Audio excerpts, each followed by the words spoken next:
How's it going? 안녕하세요 여러분, 익뷰입니다. 드디어 iOS 12 베타 버전 업데이트가 완료됐습니다.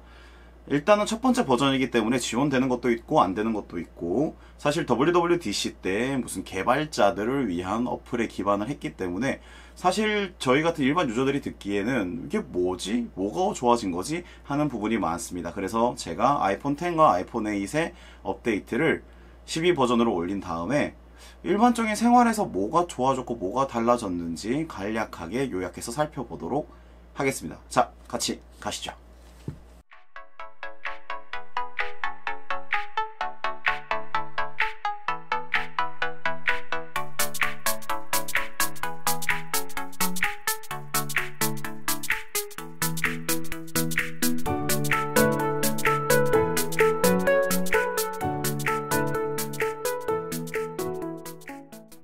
자, 화면을 약간 바꿔봤습니다. 제가 iOS 12 버전을 설치하고 나서 가장 흥미로웠던 부분은 바로 화면 시간이라는 기능입니다.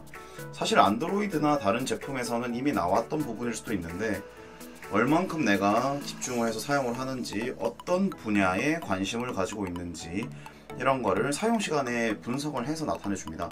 사실 성인이 된 나이에서 이런 제한을 둔다는 게 웃기지만, 얼만큼 이 앱을 많이 사용하고 뭐 초과적으로 사용하는지 내 스스로의 스크린 타임을 분석을 해서 좀 제한을 둘 수 있다는 겁니다. 그래서 앱 제한이라든지 다운타임이라든지 이런 기능을 추가해서 너 SNS 너무 많이 한다, 그러면 제한을 둬서 나 이제 1시간만 하겠어, 이렇게 설정을 할 수 있다는 겁니다. 아이폰 X, 아이폰 8 다른 버전도 다 동일하게 적용이 되고요. 생각보다 꽤나 괜찮은 기능이라서 많이 사용할 것 같습니다. 그 다음으로 변화된 기능이 바로 알림창의 그룹화 기능인데요. 이렇게 만약에 테스트 문자를 보내면 이렇게 알람이 오죠. 하나를 더 보내보겠습니다. 이렇게 두 개가 올 때가 있고, 이렇게 이전 문자를 보게 되면 알아서 그룹화가 되어 있습니다. 그러면 이렇게 간략하게 보기도 되고, 아니면은 나눠서 볼 수도 있고, 그다음에 X 표시 자체 아이콘이 커졌기 때문에 지우는 것도 쉬워졌습니다. 메시지를 들어가 보시면 이렇게 그룹 설정,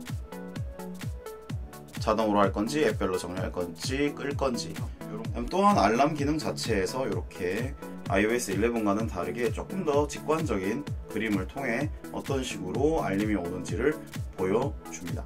자, 메시지 기능이 나왔으니까 이제 언급을 하고 넘어가야 되는데, 그 이전 버전 유저들께는 좀 죄송한 거지만 아이폰 X에만 추가된 기능이 있죠. 기존에도 아이폰 X에만 적용이 됐던 애니모지가 조금 다양하게 업데이트가 됐고요. 이제 혀 모양까지 인식을 하는 그런 단계에 이르렀습니다. 지금 카메라에 혀가 안 잡혀서 안 보이는데, 이렇게 로봇이라든지 아니면 용 이런 것도 있고, 해골도 있고,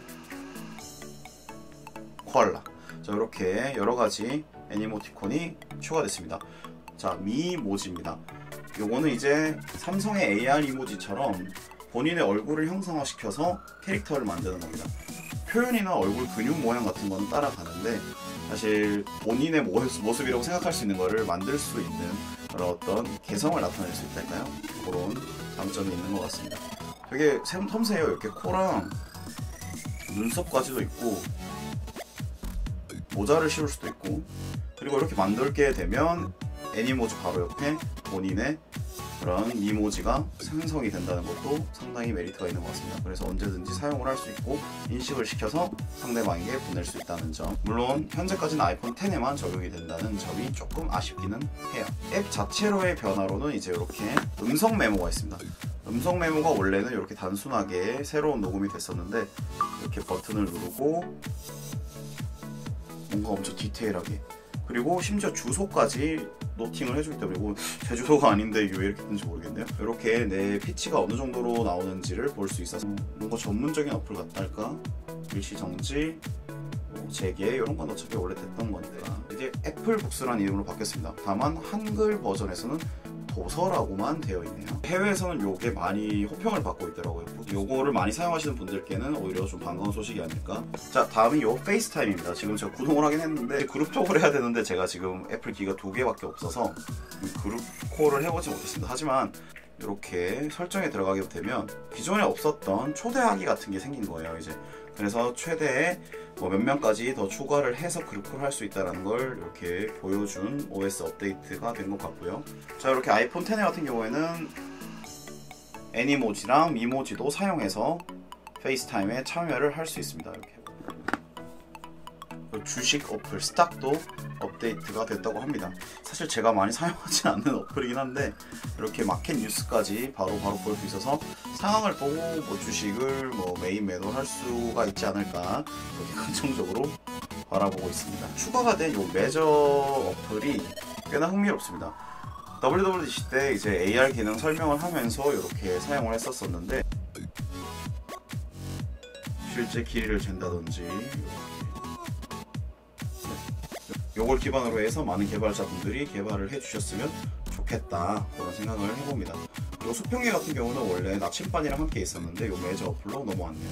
다음으로 설명해 드릴 건 꽤나 많이 이제 쓰게 될 기능인 것 같습니다. 바로 이 방해 금지 모드, Do Not Disturb 모드인데요. 요거를 만약에 설정을 해서 밤에 두면 이렇게 어두운 다크 모드가 적용이 됩니다. 이렇게 다크 모드를 하면은 깜깜한 모드가 설정이 됩니다.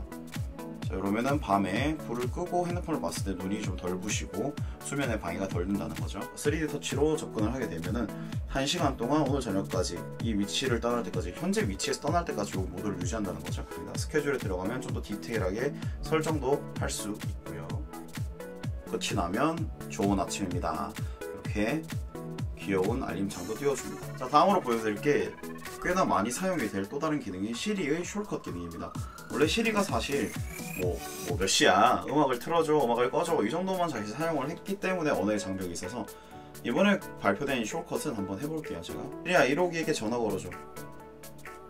1호기님의 전화번호는 무엇인가요? 그러면은 저 이렇게 1호기님의 집으로 전화. 이렇게 시리 설정창에 가 보시면 뭔가 다양하게 자주 사용하는 것들에 대해서 이미 설정을 해놨습니다. 단축키 더보기 들어가면 웹 검색이라든지 다양한 걸 넣어놨고요.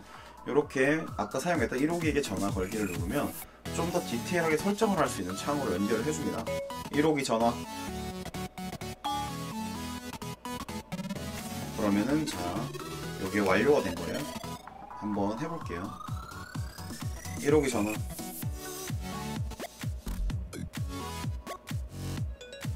그럼 이런 식으로 굳이 우리가 알고 있던 기존의 뭐뭐를 뭐뭐 어떻게 해줘가 아니라 단순한 예측으로 뭐 전화, 뭐 해 이런 식으로 설정이 가능해진다는 거죠. 그래서 되게 빨리 하는 단축키라든지 운전 중에 사용하는 거, 내비 켜줘, 어디 가자 이런 것들을 설정할 수 있는 게 이 숄컷의 엄청난 기능인데 아직까지는 한글 대응도 되게 잘하는 것 같아요. 영어 대응은 훨씬 더 잘 되겠지만 이 기능은 제가 많이 사용을 해보면서 얼마나 쓸만한 기능인지 계속 연구해 볼 생각입니다. 자, 마지막으로 다들 아시다시피 iOS 12에는 요 새로운 배경 화면이 들어왔습니다. 다만 9 버전인가 10 버전에 들어와 있던 그 기존의 배경은 사라져서 많은 분들이 조금 아쉬워하는 부분이 있는 것 같아요. 요거는 이제 레드 때 들어왔던 배경 화면이고요. 꽤나 아이폰이랑 잘 어울리는 것 같아요. 저 나이트 모드라서 그렇구나. 깔끔하게 잘 어울리는 배경인 것 같습니다. 바로 사진 기능의 업데이트였는데 For You라는 기능이 추가가 돼서 엄청 발달된 기능처럼 얘기를 했는데 사실 이번 베타 버전에서는 크게 달라진 건 없는 것 같아요. For You라는 요 섹션은 생겼지만 사실상 크게 달라지지는 않은 것 같습니다. 자, 이렇게 간략하게 iOS 12 버전의 베타 버전을 간략히 살펴보았습니다.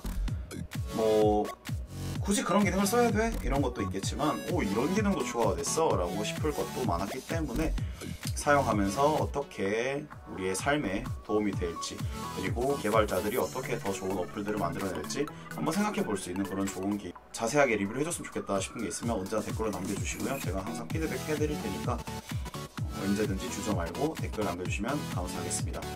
혹시라도 빠진 부분이거나 미흡했던 부분이 있으면 또 추가적으로 후속편으로 리뷰를 올리도록 할게요. 자, 오늘 리뷰는 여기까지입니다.